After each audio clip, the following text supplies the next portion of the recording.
يا مركز النور فيك الإخاء وفيك المحبة فيك النقاء يا مركز النور فيك الإخاء وفيك المحبة فيك النقاء وفيك تجمع شمل الشباب فصرت بحق لهم ملتقى وفيك نحمده ونصلي على رسوله الكريم أما بعد فأعوذ بالله من الشيطان الرجيم يا أيها الذين آمنوا اتقوا الله وكونوا مع الصادقين صدق الله مولانا العظيم وصدق رسوله النبي الأمي الكريم ونحن على ذلك لمن الشاهدين والشاكرين والحمد لله رب العالمين. بزرگوں اور دینی بھائیوں، اللہ پاک نے قرآن مجید کی متعدد آیات میں تقوی کا حکم دیا ہے. میں آج کی اس مجلس میں آپ حضرات کے سامنے تقوی کے عنوان سے کچھ بات پیش کرنا چاہتا ہوں کہ تقوی کس کو کہتے ہیں، اور جب آدمی کے پاس تقوی آتا ہے تو اس کا کیا اثر ہوتا ہے. تقوی یہ ایک عربی زبان کا لفظ ہے.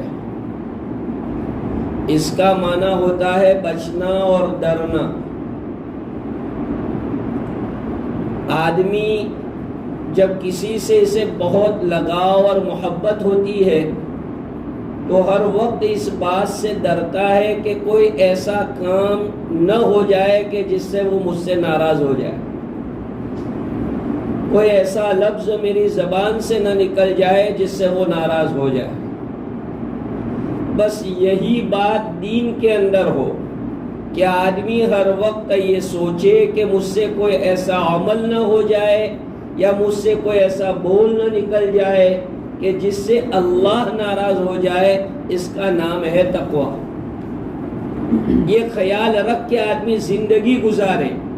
تقوی کی ڈیفینیشن سمجھنے کے لیے ایزی جو اس کی مثال بیان کی ہے، حضرت عمر رضی اللہ تعالیٰ عنہ کے سامنے ایک صحابی آئے، حضرت ابی بن کعب. انہوں نے پوچھا کہ تقوی کس کو کہتے ہیں؟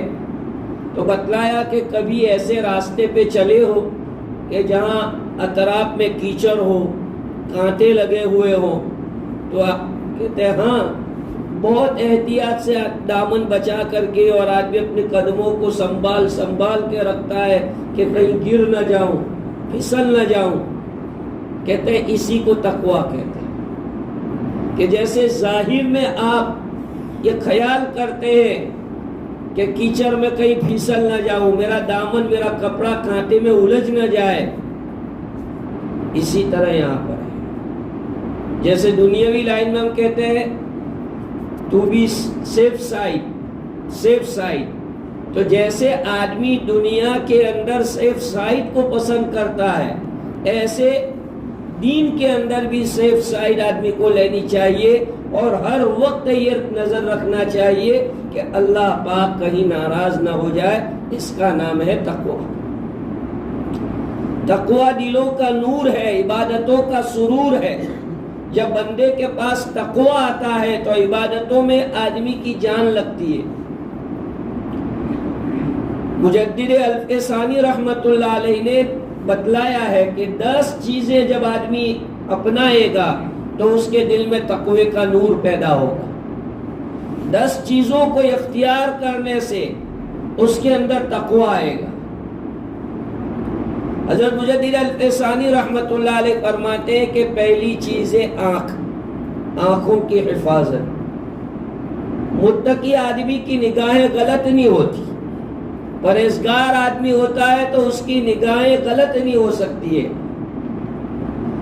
اس لیے آدمی کو اپنے آنکھ کی حفاظت کرنا ضروری ہے، چاہے مجمع میں ہو چاہے اکیلے ہو، چاہے وہ لوگوں کے درمیان ہو چاہے وہ بند کمرے کے اندر ہو. وہ اس بات کو سوچے کہ میرا اللہ میری آنکھوں کی خیانت کو جانتا ہے. فَإِنَّهُ يَعْلَمُ خَائِنَةَ الْأَعْيُنِ وَمَا تُخْفِي الصُّدُورُ.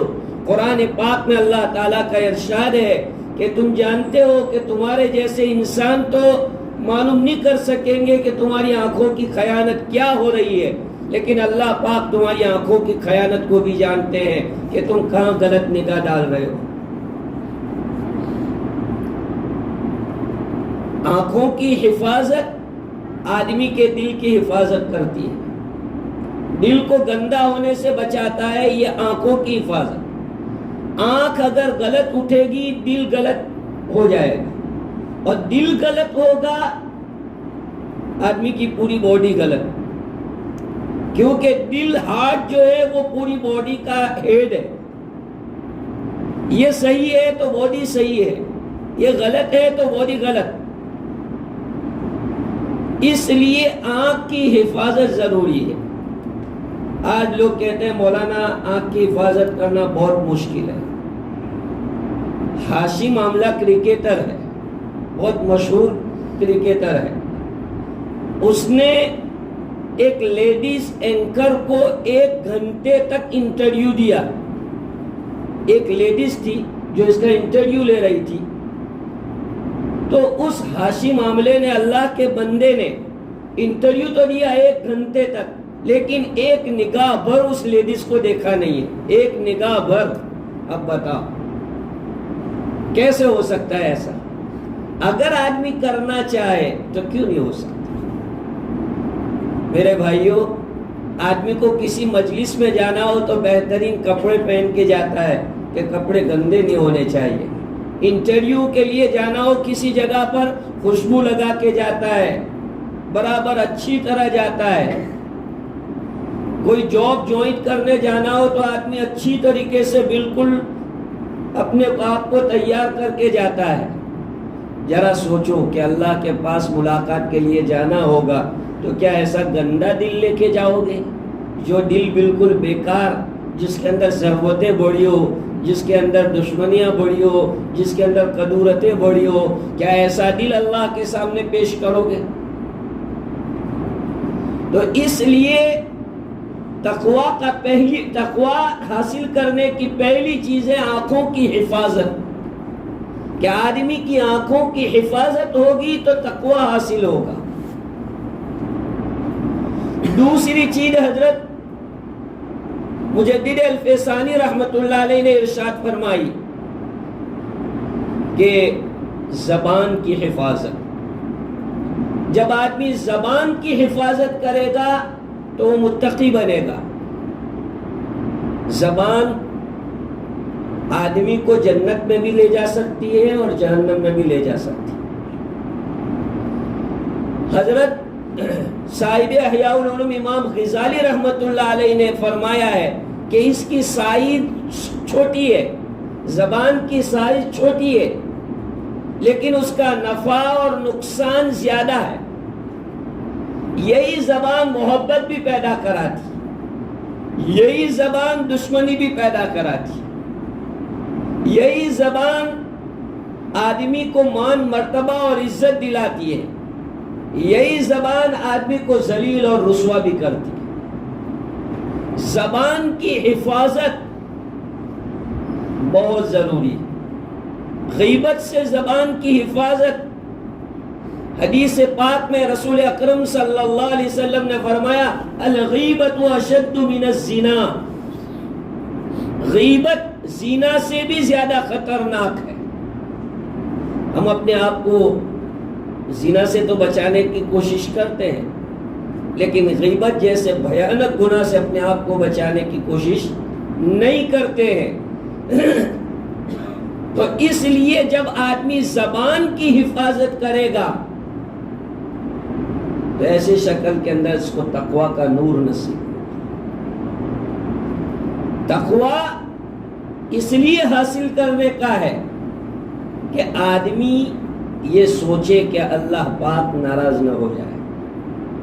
قرآن مجید میں اللہ نے بتلایا ہے ان اکرمکم عند اللہ اتقاکم، اللہ کے نزدیک اگر کوئی آدمی محبوب، مقرب اور باعزت ہے تو وہ ہے جس کے پاس جتنا زیادہ تقویٰ ہو، اور تقویٰ کی کوئی لمٹ نہیں ہے، تقویٰ بڑھتا ہی جاتا ہے۔ ایک انبیاء کا تقویٰ ہوتا ہے جو اعلیٰ درجے کا ہوتا ہے،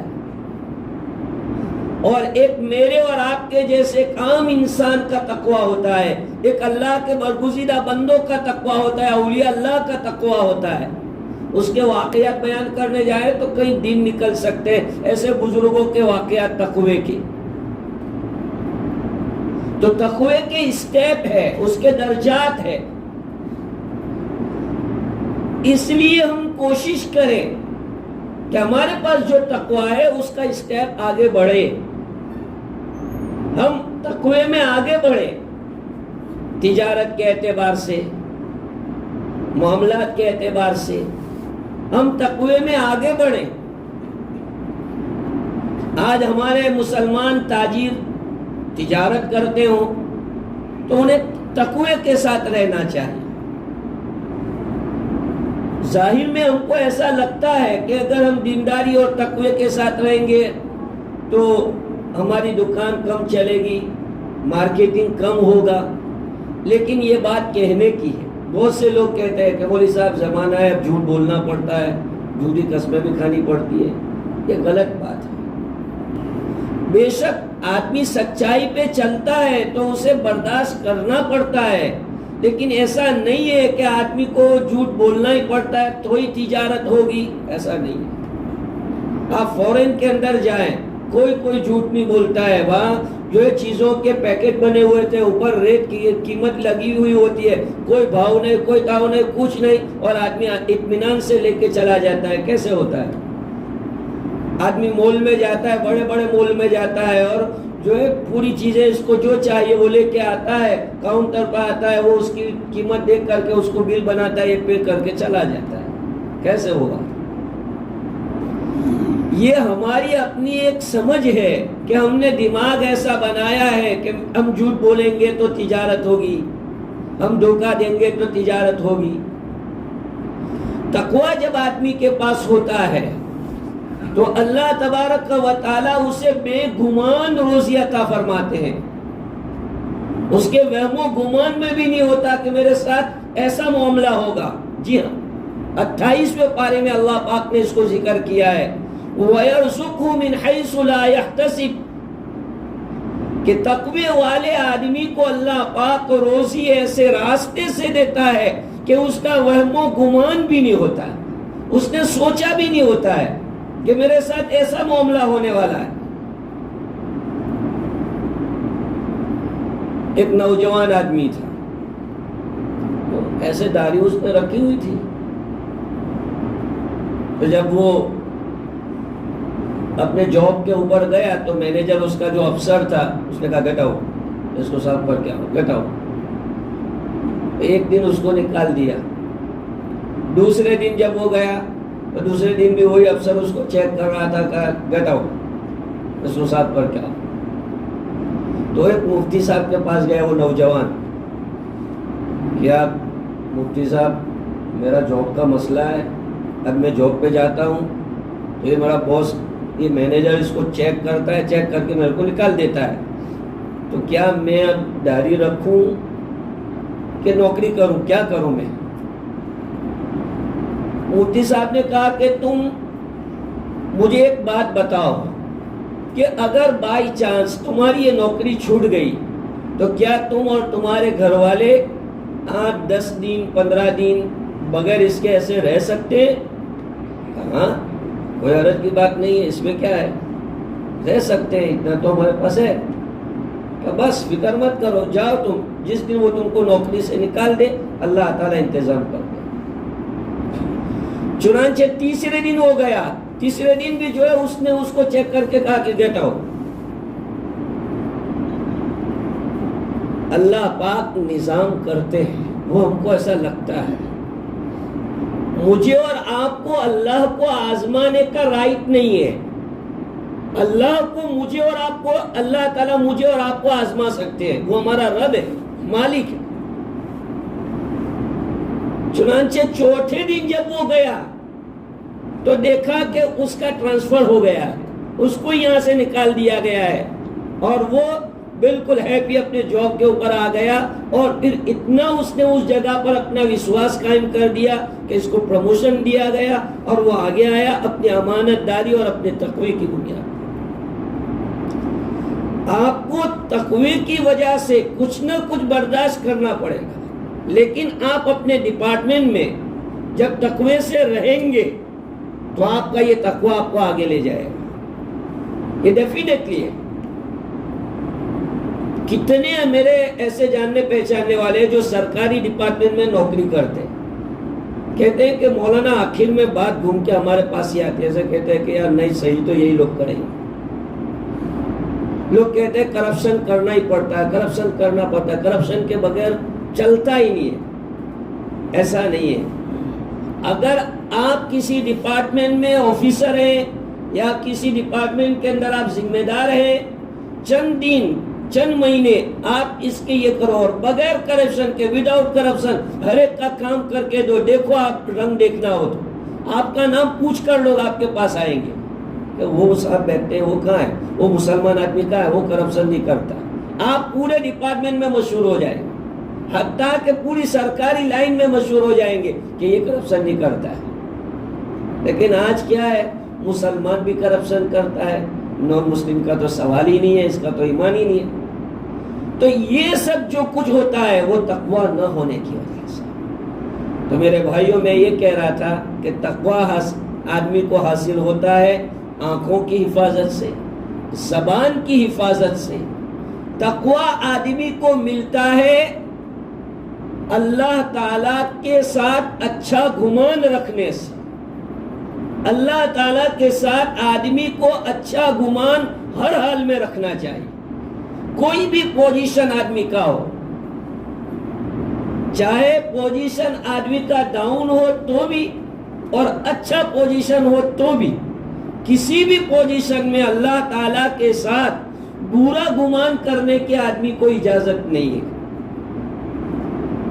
ہمارے پہلے لوگ جو بیچارے پڑھے لکھے نہیں تھے, ان کے پاس اتنا ایجوکیشن نہیں تھا, دنیاوی تعلیم اور کوئی چیز نہیں تھی, لیکن بولنے میں بھولے پالے ایسا ہی کہہ رہے کہ اللہ پاک ہمارے ساتھ کچھ اچھا ہی کرتا ہوگا, اللہ کچھ اچھا ہی کرتا ہوگا.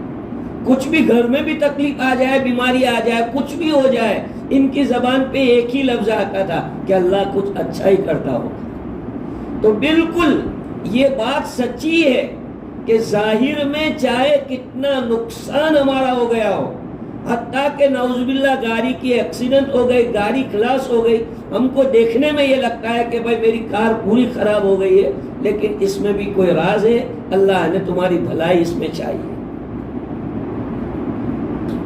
تو اللہ تعالیٰ کے ساتھ آدمی کا گمان اچھا ہو, اس سے بھی آدمی کو تقویٰ ملتا ہے. پانچویں چیز جس سے آدمی کو تقویٰ ملتا ہے وہ اچھے لوگوں کی صحبت سے. اچھے لوگوں کی صحبت میں رہنے سے آدمی کو تقویٰ ملتا ہے. قرآن میں اللہ تعالیٰ نے یہ ارشاد فرمایا ہے, 11ویں پارے کے اندر ہے, یا ایھا الذین آمنوا اتقوا اللہ وکونوا مع الصادقین.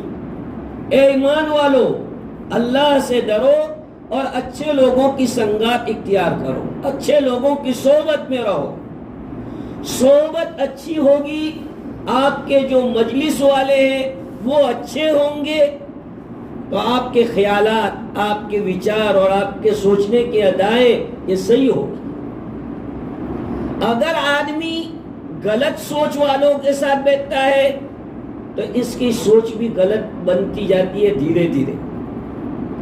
اس لیے آدمی کو اپنا فرینڈ سرکل جو ہے بہت ہی اہتمام سے چوز کرنا چاہیے کہ وہ کیسے لوگوں کی صحبت میں رہتا ہے, ان کے آچار وچار کیا ہے, ان کی تھنکنگ کیا ہے. یہ آدمی کو پہلے سوچنا چاہیے کسی مجلس میں بیٹھنے سے پہلے کیونکہ مجلس کا رنگ آدمی پر ضرور چڑھتا ہے، ایک دن دو دن نہیں، لیکن بیٹھتا رہتا ہے تو اس مجلس کا رنگ اس کے اوپر آئے گا۔ تو اس لیے قرآن مجید میں اللہ تعالیٰ نے نیک لوگوں کی صحبت میں رہنے کا حکم دیا ہے کہ اچھے لوگوں کی صحبت میں رہو، جو تمہارے ایمان کی حفاظت کا ذریعہ بن جائیں گے۔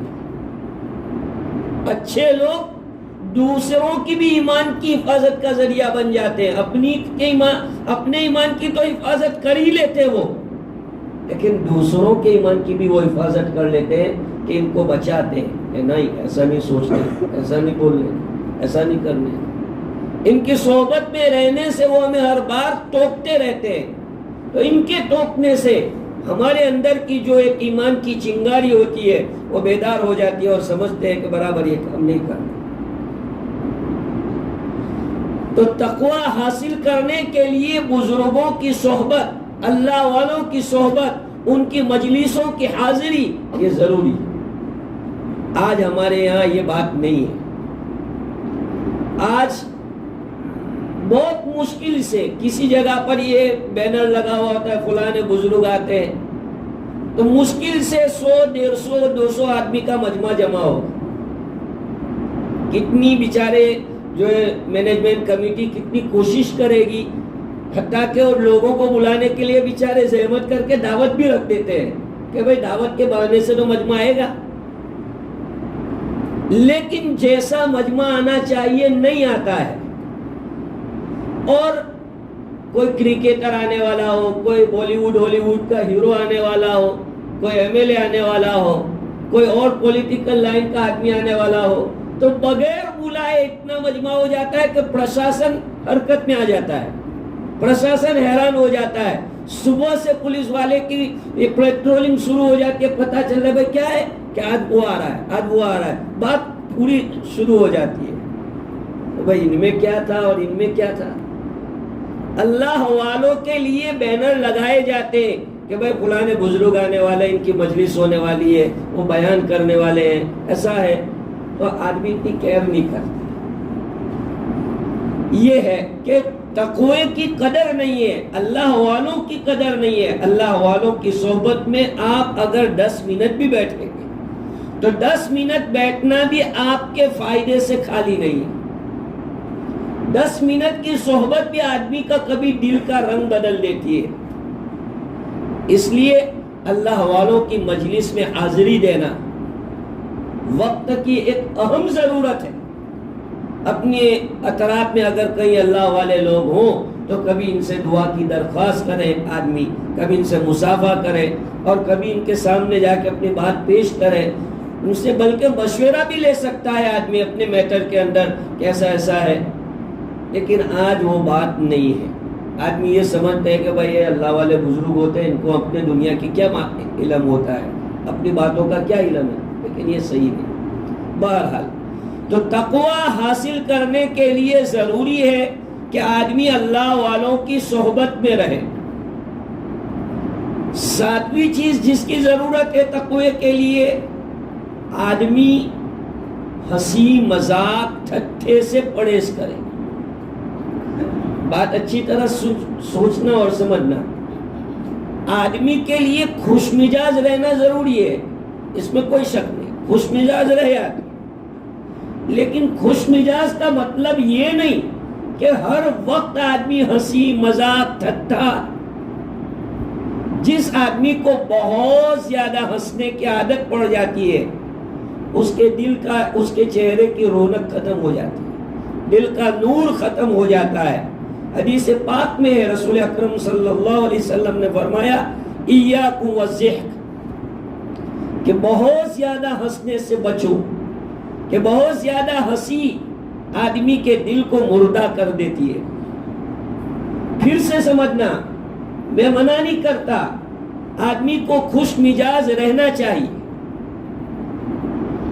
ہنستے چہرے سے دوسرے کا ویلکم کرنا چاہیے۔ گھر میں دکان پر کوئی مہمان آیا، آپ اس کا ویلکم کریں ہنستے چہرے سے، اس میں کوئی ممانعت نہیں، لیکن مشغلہ بنا لینا، کہ مجلس دیکھو تو ہر وقت ہاں ہی جوڑ جوڑ سے آدمی ٹھٹھا کرے اور اس میں غلط جو ہے لطیفے، غلط باتیں، غلط لینگویج استعمال کرے، یہ تقوی سے دور ہے. تو اس کو آدمی اوائڈ کرے گا تو تقوی حاصل ہوگا. اور 9ویں چیز ہے جو تقوی کے لیے ضروری ہے، وہ ہے حلال روزی. حلال روزی آدمی کو ملے گی تو تقوی ملے گا.